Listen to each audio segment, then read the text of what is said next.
Welcome to the Cannacurio podcast, powered by Cannabis Media. I'm your host, Ed Keating, and on today's show, we're joined by Kaliko Castile, president of the Minority Cannabis Business Association. Kaliko, welcome. Aloha and good morning. Thanks so much for having me, Ed. So great to be here. Absolutely, and it was great to catch up with you last week at MJ Impact. It's nice that we have events in person again, so we can actually see people and not just talk to them over Zoom or StreamYard like today. It's good to be able to have the virtual connections, but I definitely agree that like face-to-face is just so much better. And I think this industry in particular is so dependent on face-to-face interaction. So it's definitely great to be back in person again. It was great to see you guys. Yeah, no, I totally agree. I mean, I had a stack of business cards just from people I ran into in the aisleways walking around in New York at MJ Impact. So it was totally a worthwhile conference for us to just make those connections. So digging right in, I was doing some research after we chatted last week and saw your post where you said 13 years ago this week you got your start as a full-time cannabis activist. You said it was the day you began to understand what you're supposed to do with your time on this earth. That's a pretty profound statement. So tell us what happened 13 years ago and maybe a little bit of what's happened in the interim. Yeah, I appreciate it. Well, I'll take a step back from even 13 years ago that like I grew up in the DARE generation. So I was part of the sort of, this generation of kids that were sort of brought into the propaganda around marijuana and sort of taught to just say no, right? And sort of going through high school, after high school graduation, I tried cannabis for the first time, and it was kind of a mind-blowing experience for me. It was kind of like, oh, this is what they told me I was going to destroy my life, right? And I feel like that was kind of a mind expanding experience for me to sort of think about like, oh, if this is something I was lied to, what else have I been lied to about, right? So it led me down this rabbit hole of really sort of discovering sort of all the ways in which cannabis was part of this sort of propaganda machine over 90 years, and really had led to, really disproportionate impacts on communities, including the ones I'd come from. Right. And so I like grew up in a place where once I tried weed for the first time, I realized my entire family, my parents, my grandparents had been consuming my entire childhood, but I didn't know because they were responsible cannabis consumers, consumed at night, hid everything away. It was always like locked up. I never knew about it. Right.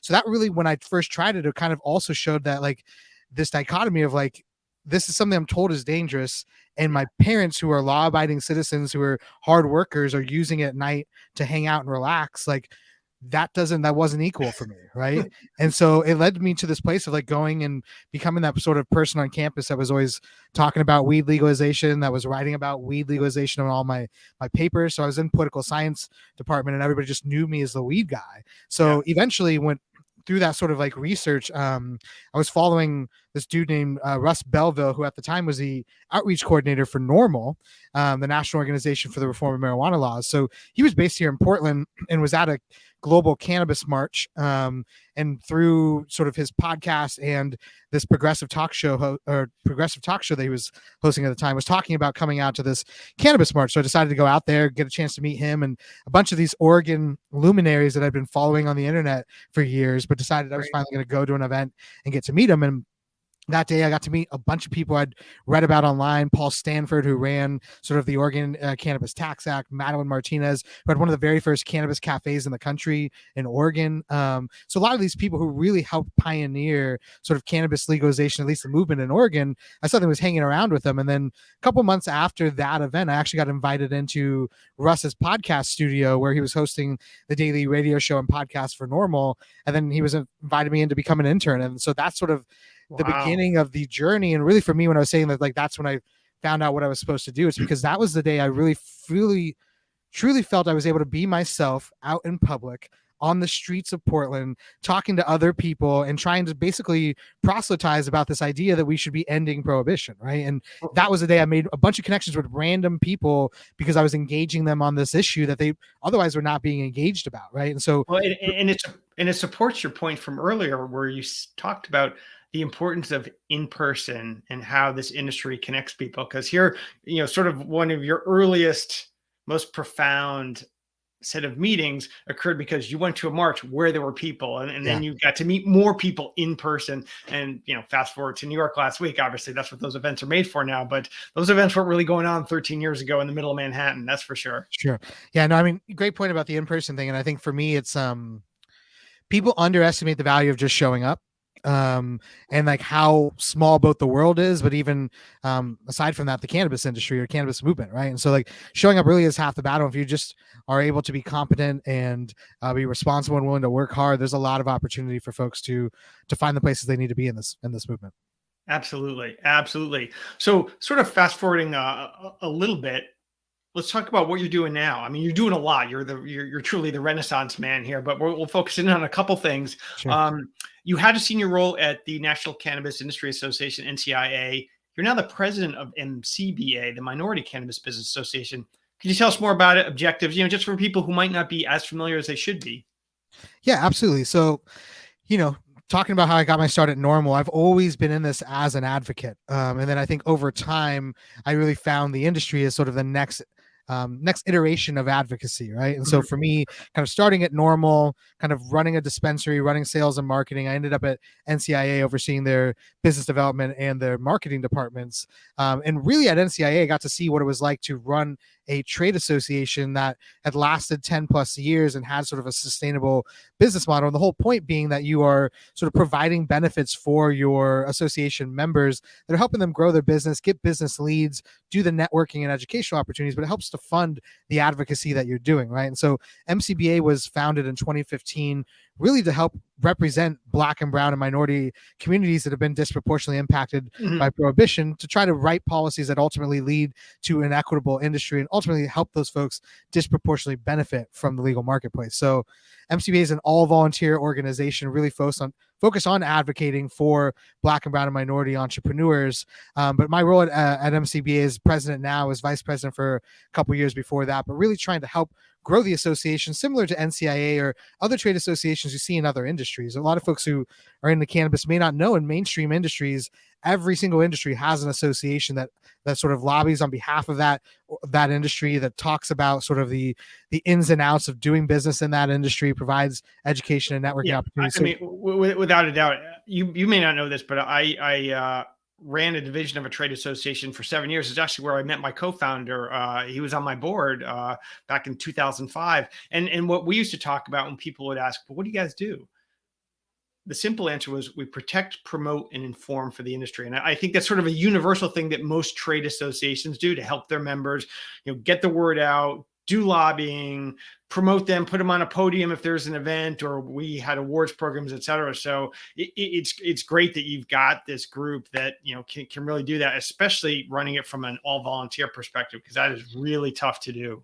yeah, it absolutely is. And like over time, we've done really cool things like having yearly policy summits, which have helped sort of create model legislation that we've seen introduced in states. So we've seen parts of it introduced in federal legislation. So we really try to use all of that sort of the goodwill that we're building up, that what we're doing to sort of fund the efforts of actually putting forth equitable policies that people can actually use and take to their legislators or their regulators to not try to reinvent the wheel, but ultimately take what's been working and try to double down on it. So really MCBA is a policy focused organization, and we very much are a network of Black, brown, and minority entrepreneurs. But our objective in general is to try to get this industry to help the communities that have been disproportionately impacted. And whether that's through trying to tweak the Safe Banking Act at the federal level, or sort of working with state regulators to make sure that we are doing as much as we can to lower the barrier of entry for minority entrepreneurs. It's really what we're focused on. And our main objective is making sure that we can get more minority entrepreneurs into the industry,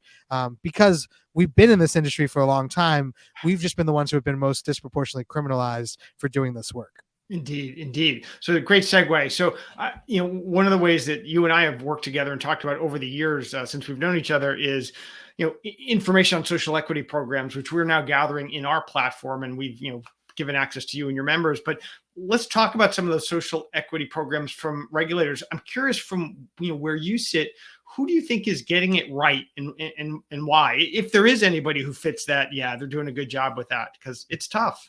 Yeah, I think this is a very nuanced conversation, and I hesitate to ever say that there's like one state that's getting it right, because frankly, we're dealing with a lot of folks who have spent their entire careers not needing or not wanting to learn anything about cannabis, and then we're trying to teach them all of the nuances of the cannabis industry plus racial equity in a compressed time frame, right? So Right. I think it's a an unrealistic expectation that we would expect that a lot of these places would get it right. But I think we got to make sure that we're giving props to those who are doing pieces right, right? Like Oakland, California is one of the very first localities to have a social equity program. And they have done things like actually give low interest loans to entrepreneurs and grants, trying to make it easier for people to get access to licenses. Ultimately, the battle over the last few years and what people talk about is you need to be able to lower the barrier of entry so that you can get licenses to folks who are coming from the legacy marketplace and can't afford to go through all the hoops that other businesses are going through right now to get licensed. And then the other aspect of that is making sure that people have funding, right? Whether that is low interest loans, for forgivable grants, or other opportunities for people to actually get financing. Those are the two biggest things that are barriers to entry for an equitable industry. It's making sure that we have low barriers to entry and sort of lower regulations on getting licenses, and then making sure that we have funding. So, a lot of people are criticizing New York right now, but for what it's worth, they are making sure that the people who disproportionately were impacted by prohibition are disproportionately able to benefit from the marketplace, right? And so that naturally means that people who have been in the marketplace on the medical side for some time are going to have to sacrifice a little bit to make sure that those folks are able to get into the marketplace. So while folks criticize New York, personally, and wearing my MCBA hat, I think they're doing the right thing and making sure that they are strategic and methodical about who is getting these licenses. That is going to mean it's going to hurt some well-capitalized businesses who have been betting the farm on New York opening up and that they're going to expand their sort of operations. But I think once again, it gets back to this sort of unrealistic expectation around timeframes. I think I would rather have a slower rollout than make sure the right people get the licenses than a quick rollout that you cannot put Humpty Dumpty back together again. And by that point, you have sort of a few people owning most of the marketplace. Right. Well, it's sort of that age-old conundrum. Do you want it fast or do you want it correct? Pick one. Yep. I mean, it's true. Like we do that with data all the time. Like I can get data up very quickly if you don't want it vetted, but nobody wants that. Everybody wants it, timely and accurate. And accurate always has to be first. And I think in this case, it has to be effective. And then, fast can wait because it's a long game. I mean, this is a marathon. It's definitely not a sprint. One other sort of thing I'll put on this and sort of like the caveat to where I hesitate to say that there's anyone getting it right is that it's not. We too often have this conversation about who's getting social equity right? And it's like sort of like who's setting up a program in the right way. Whereas we need to be writing equitable legalization laws in the beginning, right? And so often what we do is we write a legalization law that is not truly baking in equity into the legalization itself. And then we're writing a program that's trying to sort of like circumvent the existing structure to try to get to equity, right? But if you're really centering equity at the beginning of it, right, make sure you don't have license caps. Make sure you're not requiring things like owning your real estate before you can get a license. Right. Make sure you have reasonable fees, making sure that you have some sort of discounts for people who are coming from social equity businesses. If those things aren't baked into the cake from the very beginning, it's going to be really hard to craft a program inside of that legalization that's going to ultimately do what you're trying to do. Because, for instance, in some of these states where they have license caps, right, when you basically put an artificially inflated price attached to that license because only a few people can get it. When you don't have a license cap, it doesn't put it in this position where you have social equity entrepreneurs that are going into the hands of predatory lenders in order to do business. And you also don't have sort of these large MSOs who are able to own an entire marketplace because they have the money in order to get those limited licenses. And you'll see that that really is a business model for a lot of businesses out there, that they actively lobby to make sure that there are limited license structures because they know that more well-capitalized, more well-connected businesses are going to benefit from that structure. Yeah, no, certainly that definitely poses some issues when you put those caps in. I think the other thing it may do, or at least we've seen this in a few states, is it can turn that license into a lottery ticket where, hey, I got the license, I'm going to flip it. I mean, we saw that in Florida where some of those licenses never put a seed in the ground. They just waited and waited and waited. And, they got a heck of a payday. And, that doesn't help anybody. And I think it tarnishes the industry in a way. I mean, I get the economic need that people have, but it certainly can do harm too. Well, I'll put one more example of like Connecticut where, one of the ways in which you could get a social equity license, you had to put up $3 million to get it. right? So like how many people coming from the legacy marketplace got $3 million lying around that they can go to get that? And then so it means you're only going to go have to work with the large players, right? So Right. I do think that like, once again, we don't have to reinvent the wheel. No one has gotten it right out the gate, but I think trying to figure out that there are clearly things that do not help us get to an equitable standpoint. And it all centers around lower barriers of entry to get licenses, and then making sure that people can tap into some sort of financing and resources to make sure they can actually fund their businesses. Well, great point. And I think you've touched on some of the strategic level initiatives that, or decisions that programs or states can make.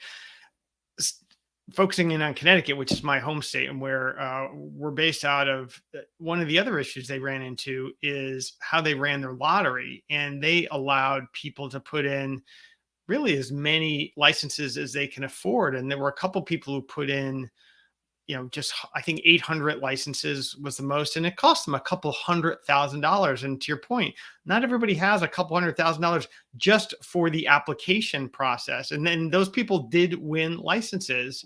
And although one of them appears to be having trouble finding real estate, but that's a story for another podcast. But that's something where now they have put on hold the next level of lottery. And I think they're probably going to make some tweaks to it based on the feedback they got. I think it's hard for me coming from this from an advocate standpoint and then wearing the hat of a leader of a nonprofit organization that's doing sort of advocacy work, right? But it's fascinating to me that we accept that our industry has to go through things like lottery systems in order to get an opportunity to open up a business. When you have things like McDonald's franchisees, which arguably McDonald's does more harm to the public health than cannabis does, right? And those folks don't have to go through a lottery system to get to open up a store. If they can get the financing, if they can find a piece of real estate that works for them, they get it done. And I think that like our industry still has some work to do to make sure that we are actually on parity with any other small business or any other entrepreneur sort of venture in our economy. Perfect segue, because the question I come back to, we talked about protect, promote, and inform. How can an organization like MCBA help with that? Because I imagine that at the state level, and there are many states that have programs. How do you use your resources and really, your time to try and help those programs be more welcoming and be more effective for the communities that you represent? Because that's a big lift, I would think. Yeah, absolutely. I think for us, once again, because we're an all volunteer organization, we don't have chapters across the country. We don't have paid staff that are actively in these states working on it. The best thing we can do is help empower people through resources, right? So last year we put out our national cannabis equity report. You can go to the minoritycannabis.org/equity map. You can check out the interactive map, download the PDF, we looked at all of the different legalization efforts across the country, looked at 40 different pieces of those policies and determined whether things help lead to an equitable or an inequitable outcome. And so providing those sort of resources to people so that they can lobby at their state and local level is really what we have the capacity to do. But then one of the things that we're also working on is starting what we're calling our grassroots committee. And so we are looking for folks around the country who are looking to connect with other like-minded advocates in their area that want to work on these sort of issues so that they can utilize our resources and sort of our network. But then ultimately what we can do is help empower people at the local level to do this work, because everything's happening so quickly. We're spread thin across the country with so many states coming online. You got Maryland, you got Delaware, you got Minnesota looking at like potentially coming online. There's so many of these states that are coming online so quickly that as an organization, because we're an all volunteer org, we can't respond that quickly, but we can work with other folks who are on the ground to do that. So if folks are in different areas, just encouraging them to reach out to me, my first name, Kaliko, at minoritycannabis.org. We'd love to get you guys plugged into our grassroots community, because we also need as much information from folks on the ground to understand what needs responding to, right? How can we be a resource and how can we help? Yeah, I mean, it's what my the person that I work for, the trade association, used to call building a coalition of the willing. And I think there are a lot of people out there who feel very passionately about this. If you can tap into that, it's great. I work for one publishing company that deputized law firms in every state to write for them about the laws in every state, and they basically had 50 editors across the country doing it. And sort of the same thing here. If you could get selected people in every jurisdiction that mattered, you could really build a heck of a grassroots staff. So that's a great program. So congrats on getting that off the launch pad. Yeah, thank you. So And earlier I referred to you as a Renaissance man because you have so much stuff going on. So I wanted to shift a little bit from MCBA because I know through following you on social media that you recently have run for office. You're also the co-founder of Thunderstorm Strategies, a digital marketing and strategic communications firm. So tell us a little bit about those experiences and how do they help with your association and advocacy work? Because those are a lot of things to manage, and they're certainly disparate in some ways, at least to me. yeah, for sure. I appreciate it. Well, I actually do see that there's like sort of a through line, right? So even dating back to me being an intern at Normal, when I was doing their daily radio show and podcast, part of my job was doing social media management, was reaching out to elected officials, was doing a lot of this sort of digital communication. And really what I later on down the road learned was digital organizing and marketing, right? So everything I've done through my cannabis career has been about sort of organizing people online and trying to do sort of digital marketing and brand building and that sort of thing. So in 2020, I left my job at NCIA to start my own firm called Thunderstorm Strategies. And we've worked with Normal, MCBA, Berkshire Roots out in Massachusetts, some great law firms sort of doing whether it's website development or social media management, a range of stuff. But really for me, whether you're in a nonprofit organization, be that like a trade association, whether that's a for-profit cannabis business or a political campaign, all we're doing is telling stories. Ultimately, what we're trying to do is connect with people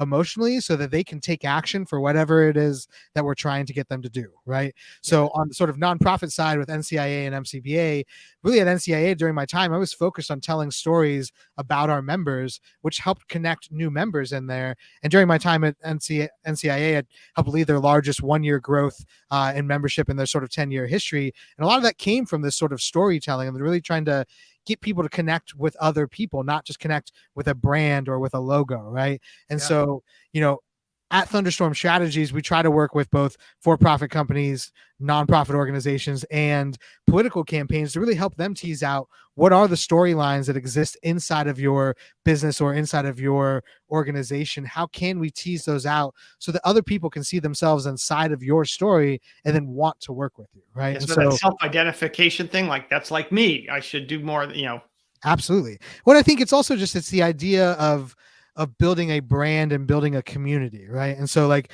one of the things somebody I follow named Gary Vaynerchuk always talks about is like, you don't buy Nikes because they're following you around on the internet and hitting you with a bunch of retargeted ads. You follow Nike because you get a feeling when you think about Nike. You follow Nike because over time they've built a sense of emotion inside of you, and you actually think about Nike not as the swoosh, but as some sort of activity or some sort of emotion, right? And that's what you're trying to do inside of whatever business or organization you're in. You're trying to build that sort of emotional connection with your potential customer. And so, at Thunderstorm Strategies is really kind of taking what I've learned in the cannabis industry over the last 10 years and try to help people do that inside of their business. And then to your point about me running for office, it's now also trying to do that in the political world, because I think there's so many ways in which politics is about people, but we too often think about it as bumper stickers and slogans rather than the actual people who are affected by the policies. So if we can do a better job of storytelling how houselessness affects individuals, then we can get quicker to actually passing things that help people who are affecting from houselessness. If we're just talking about stats and numbers and data and putting it on an infographic, it's not going to have quite the emotional connection as actually telling the story about the day in the life of someone who's experiencing that, right? So that same concept applies for anything that you're trying to sell or anything that you're trying to get people to take action on. Yeah, it makes me think of I think it's a famous concept that somebody came up with it. One death is a tragedy, a million is a statistic. It's just too hard to conceptualize. But I think it came out of it could have come out of like Vietnam War reporting or something. It's one of those older stories. But yeah, absolutely. I mean, it's it's a great point that like and I think in the fast-paced culture that we live in, if you don't have something that's pulling you in, you're going to go right past it. We're in the infinite scroll age, and if you don't have something that's actually pulling you in, you're just going to ignore it. And so, from a digital marketing standpoint and like talking to people in the cannabis industry, like if you have a retail outlet, like if you're just putting 20% off your grams of flour this Thursday, like no one gives anything.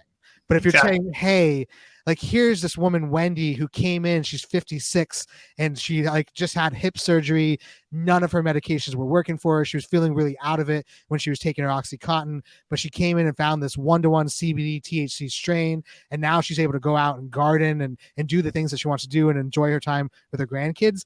That's an emotional story. That's something that somebody will come back and be like, oh yeah, I'm going to go buy that sort of strain, rather than once again 20% off Blue Dream this Thursday, right? Kaliko, that's like every pharmaceutical ad I see on TV where it's like somebody who has, I don't know, psoriasis or Yes. some other thing, and they show a day in the life of and how they can suddenly resume Yeah. normal life. So, and it works, and it's in pharma does it in a cheesy way, right? yeah, But yes, totally. we live in an era where you can have really thoughtful, intimate storytelling videos that are done on your iPhone, right? But it's Yeah. just about being able to sort of conceptualize what are those storylines and what are those sort of emotional connections that I can draw with my customers. Excellent. Excellent. Well, let's move a little bit from you and look ahead. Because one question that has popped through my head and for, two sort of lines of thought is we have like 39 states and more that have now, put cannabis programs in place in some ways. And what does that do for advocacy organizations? Like, do people are like, we've won or we've almost won, we're pretty close? Does that come into play at all? Like, do you run into, I guess, fatigue from people? Yeah, I mean, I would say in general, like MCBA has been in this place where a lot more people support an equitable industry than are paying MCBA members, right? Yeah. And so, in that sort of way, I think we've always dealt with this sort of, some people would call it a freeloader syndrome, where you have people who know it's going to happen anyway, so there's no way I'm going to pay for the advocacy portion of it, right? Yeah. Or they become so jaded that they just don't see the need to invest in it because it's not going to happen tomorrow, right? So I feel like that's a natural sort of thing that trade associations deal with. But I do think as things are happening more rapidly, that people are having less time to focus on the advocacy portion of it, right? Yeah. Yeah. So even though it's becoming even more important for folks, I think this is why people should be joining advocacy organizations, because it is an unrealistic expectation for you as a business owner to expect that you're going to be able to show up to every city council meeting, to every hearing at the state level, and pay attention to all of the movement. But if you are actually finding trade associations, and I will take a sidebar to say, joining a trade association, you need to find out what it is that they focus on, right? Some are going to focus on the national federal conversation. Some are going to focus hyper local. Some are going to focus on the state. Find the ones that are working on the things that you need help with, right? And then join those ones and then get active, because then you're multiplying your effort, right? It's not just you showing up at a city hall meeting and hoping that you move the needle, but you're tapping into a network of a dozen other people who might show up there. So even if you're only able to put forth 2 minutes for a hearing, like you have 15 other people given 2 minutes, it's a half hour, right? Yeah. So Yeah. it's just thinking about how can you multiply your effect. So yes, associations, I think, deal with sort of the natural inclination of people to not want to get involved because it's too time intensive, or they don't have the money.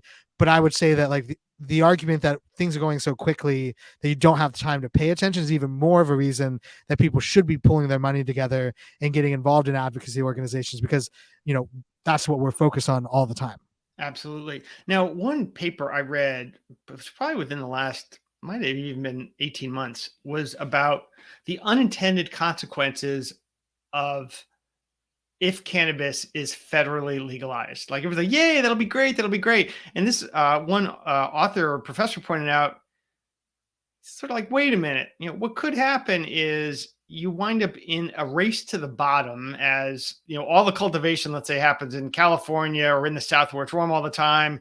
The price goes down. And then all these carefully crafted programs like the social equity ones, sort of get blasted apart as, no license caps, free market, and it all goes away. And his solution was every state should probably keep some protectionist notion in for a while to let the market normalize itself. We're probably a long way away from that, Kaliko. But any thoughts on that? Like, if that happened, hopefully it happens in one of our lifetimes. What could that mean for us as an industry, and certainly for the work that you do?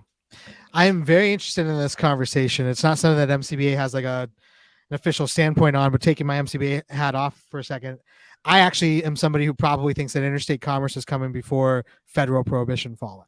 Hmm. While at the same time, I do understand that there are going to probably be a lot of states, particularly on the East Coast, that are going to want to implement protectionist policies to protect their local cultivators, right? Yep. But I think once again, speaking as my individual advocate self here, like this is we've always been headed here. We were always headed to the idea that we were setting up artificially inflated marketplaces that were based on siloed marketplaces and a federal prohibition that under a federal legalization model place is not going to be the case. When Yeah. we were here in Oregon first working for legalization back in 2010 under the Oregon Cannabis Tax Act, the main proponent, Paul Stanford, he had commissioned a study. He basically said that like cannabis in its unsort of adulterated, unregulated form should be about $12 an ounce, right? And so, like when you're talking about something that's grown under the sun, that can be grown in sort of the quantities that it is in Mm.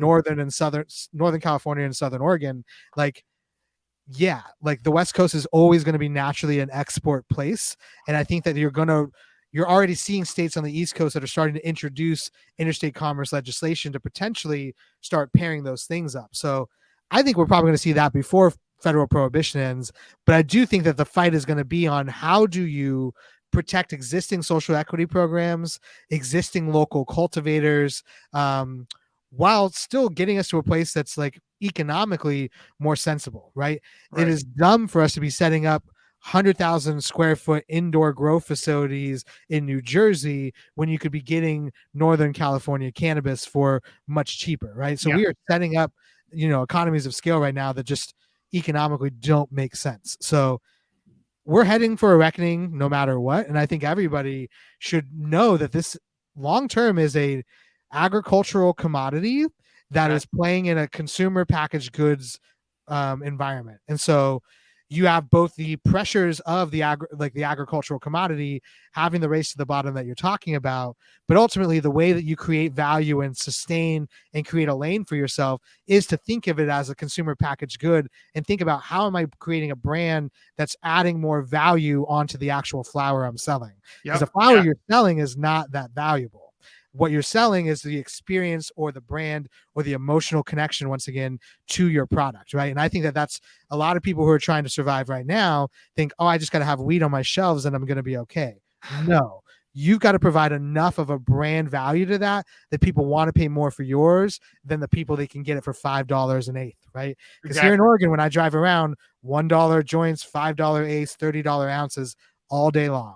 And if Wow. that's the marketplace you're going to play in, it's going to be really hard to be successful. Indeed, indeed. And I appreciate what you said about it, essentially a highly regulated agricultural vertical. Like when I first moved into the space in 2015 and was explaining to all my former colleagues in the information publishing industry, they're like, "What? What are you doing?" And they laugh and they tell a joke and then they get it like, "Wow, that's really great." But is it that different than corn, soybeans, and other things? It's a row crop and it just happens to be very regulated, sort of like tobacco is. So I think your point a few minutes ago about CPG mixed with agriculture is right on the money, and that is something that we're going to have to contend with. And I think you're right that the interstate commerce is that train's left the station, or the smoke's coming out of the sack there and it's moving along. So I think that is going to happen, and as often we see, legislation sort of follows what's happening in the real world. It's not a leading indicator in any way. Well, that's what I tell folks that like think it's crazy to think that interstate commerce could happen earlier, right? Because the way the California and Oregon bills were written is basically you need a Cole style memo from the attorney general that says they're not going to prosecute and they're ready to go, right? Yeah. So It's to like your it's a trigger bill, yeah, or it's a if you trigger bill, will. but the voters and the people at the state level have always been ahead of the federal conversation. So Yeah. if we stay in line with the trends that have always happened in this industry, the people are going to lead, and the other folks are just going to catch up later on. Yeah, exactly. Now it makes perfect sense. So speaking of the people, last week we were together in New York at MJ Unpacked. The team I was with thought the mood was kind of subdued, although there was a lot of excitement from the New York people, like, "Hey, we're in this and we're in the industry finally." What was your takeaway? Like, what was the vibe that you were catching there? Yeah, I mean, I guess I could understand why some folks may call it subdued. I think that's probably because this is not truly an open marketplace for a lot of people, and so some Yeah. people are like, "Why would I spend the time to do it?" But to your point, the folks who are local to New York, and one of the things I took away from it is that people who are coming from the legacy marketplace in New York um, are pretty patient with the rollout of licenses right now. They're Yeah. all understanding that things are going to take some time, and they know the right people are, they're trying to get their licenses in the right people's hands. What I've heard a lot of complaints about is the people who are not coming from the legacy marketplace who are upset that they're not getting in quick enough, right? And so I Yeah. think that that has led to this sort of subdued overall feeling of people like, oh, New York's not where we expected it to be at this point, so it's just not as exciting. But I would say the caveat coming from the West Coast is I come from the battered and beleaguered West Coast where people are barely making it. We've got brands closing down. We've got craft growers deciding to call it quits. So when I go out to the East Coast, even that subdued vibe is more excited than the vibe I'm getting on the West Coast where people are just barely surviving, right? Because like I've spent the last month on 4 different East Coast shows, and each of those had the overall vibe that things are moving on the East Coast and that people are excited to get in. Whereas the West Coast, we're barely making it. And so Well, good. no, I was gonna say what's interesting though is hearing you say this, it makes me think of what you said earlier is that you or somebody needs to tell the story about those people in New York who are happy with how this industry is rolling out and a day in the life of somebody who is protected by this because all we hear about is what a cluster it is in New York. And it may be for some people who have better access to media, but maybe for some of these potential license holders, which is only one cohort, it might be a good story that, this is working out well. And yes, it's slow, but we want to do it right. So maybe there's a challenge there where you can bring together Thunderstorm with your other work to help the state do a job of getting a different story or narrative out there. I definitely I had a chance to speak with some friends over at OCM recently and suggested that that's really what they do. And it sounds like they are already in line with trying to do some of that sort of storytelling narrative. And I do think that like regulating bodies in particular could do a better job to your point of actually doing this storytelling because they're the ones who are like have the budgets to do these public service Yep. education campaigns and that sort of stuff. But once again, just slapping a billboard on a bus and calling it good isn't going to be enough if you're not explaining to people why they should actually buy from a legal marketplace rather than supporting some random shop that's on the street corner that's not testing their product and you don't know what it is that they even have in their bags. Yeah, I mean, I had to explain to so many people on the floor because I'm an East Coaster that none of those places you went to were legal. I mean, there's only a handful, and you probably didn't run into any of them, and they were shocked, like, really, like, yeah, really. So now, going outside of New York, what are your thoughts on has the industry hit bottom yet, Kaliko, or are we there? We still have ways to go because it's definitely been challenging for the industry as we see it and as we go to these trade shows. It's hard to say that the industry has hit bottom because I think there's so much macro conversation in the macro economy right now about have we hit bottom, right? Like, is the macro economy going to go farther south? Because if we were to go through another massive recession, I don't know the cannabis industry has hit rock bottom, right? Like, we're coming off a few years of being deemed an essential business where people had disposable income and we're spending a lot of it, in the cannabis industry. And now seeing some of that peter off and people starting to sort of lose revenue and that sort of thing. So I don't think that we've hit bottom. I think that anybody who has gotten in this industry over the last 3 or 4 years probably had more rose-colored glasses on than those who have been in it since pre-2013, 2014. Because I think those of us who have been in it for a while always knew this was a long game. You were never going to make money until federal prohibition ends. And understanding how federal legislation works its way through Congress, that's going to be a while. Even with all of our efforts, and one thing I would just put a stat on is I talked to people complain about 280E, right? It's about worth recently we found out it's worth about $5 billion to the industry. The alcohol industry got a tax break under the Trump tax cuts of 2017 that amounted about $5 billion, so equal to what 280E was. The alcohol industry spent over 20 years and $300 million to pass that piece of legislation, right? So I like to just plant that seed for people in the cannabis industry that say things aren't going fast enough, to get them to understand that cannabis, A, is not the number one priority for people in Congress, and two, is not investing the amount of money in advocacy that other mainstream industries have to invest in order to exist in a system that is ruled by money, right? So thanks for yanking us out of our green bubble, but you're absolutely right. You're absolutely right. Now, looking forward, any trends that we should be looking out for, things that you see that are kind of top of mind, either from an MCBA standpoint, Thunderstorm, or even perhaps politically? I mean, I think one trend is I actually think that New York is setting a really important precedent for states to come in terms of choosing strategically to roll this out in a slow way and make sure that it is social equity folks who are getting the licenses first. I don't think this is going to be the last time we see that, even despite everybody who is complaining about sort of the rollout. I do think that that is going to set a precedent that we'll start to see a trend, because this is something we've been MCBA and other stakeholder organizations have been working on for quite some time. We should be centering those who are most disproportionately impacted when we're rolling out these stuff. So I think that that's going to be a trend that starts to sort of, catch on. The other thing I would say is that it's not a trend line so much as when I was in DC over the last couple of weeks, taking some meetings on the Hill, it's very clear that people in Congress are now almost laser focused on safe banking. And so the industry would do really well to start figuring out, how can we be champions for incremental change, even when incremental change doesn't feel like we're getting naturally everything that we want, right?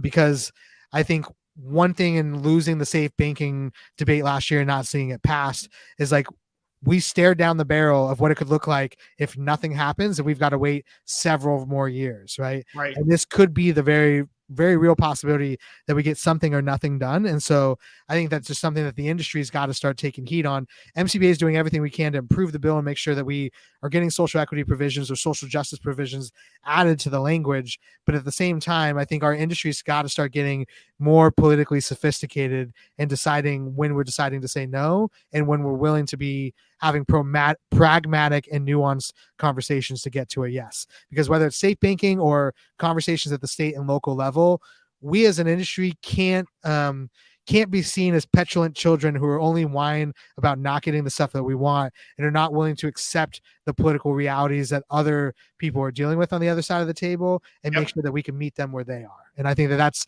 something that's not a trend line, but we would do really well as an industry to start thinking about how can we become more politically sophisticated and start to make sure that we are getting as much as we want when we can get it, but not throwing the baby out with the bathwater either.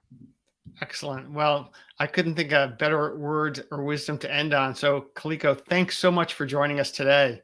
Yeah, thank you so much for the opportunity, obviously, for all the work you guys are doing at Cannabis Media, and appreciate that you guys have worked with us to get some of that social equity data into the database as well. I obviously rant and rave about you guys as much as I can to everyone, but I really do appreciate that you guys have been a partner with us on that. I think it's important for us to actually be able to take a look at, where are their social equity applicants and licensees, and really important for people who are operators who want to do the right thing and want to have more minority operators on their shelves. They can use tools like the Cannabis Media database to actually figure out who are these people and then reach out and try to get them on your shelves. Because I think it's really important that diversity is not just about ownership. It's a really big portion, but it's also about supplier chain diversity, hiring, and so many other sort of ways. So appreciate the work that you guys are doing to help move that ball forward. Well, appreciate the rants and raves there. So thanks very much. I'm your host, Ed Keating. Stay tuned for more updates from the Data Vault.